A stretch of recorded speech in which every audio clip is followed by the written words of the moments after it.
Syederlun melalui akun Instagramnya, penceramah Yusuf Mansur menyebut dirinya berada di Yaman dan akan terbang ke Mesir. Hal itu disampaikan lantaran banyak warga yang bertanya-tanya di mana keberadaan Yusuf Mansur saat rumahnya digeruduk.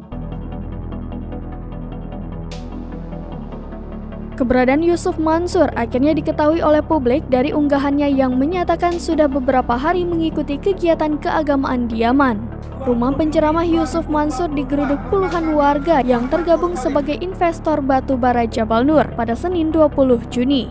Para investor menagih uang yang telah mereka setor dalam rangka investasi batu bara Jabal Nur yang juga dipresentasikan oleh Yusuf Mansur.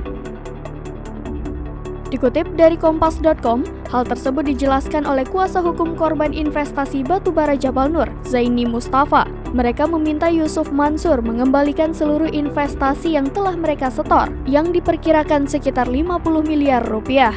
Selain itu, para investor juga meminta Yusuf Mansur mengklarifikasi pernyataannya yang menyebut bahwa investasi batubara Jabal Nur merupakan hoax. Bagi mereka, benar adanya investasi tersebut dan ada korban di kegiatan tersebut.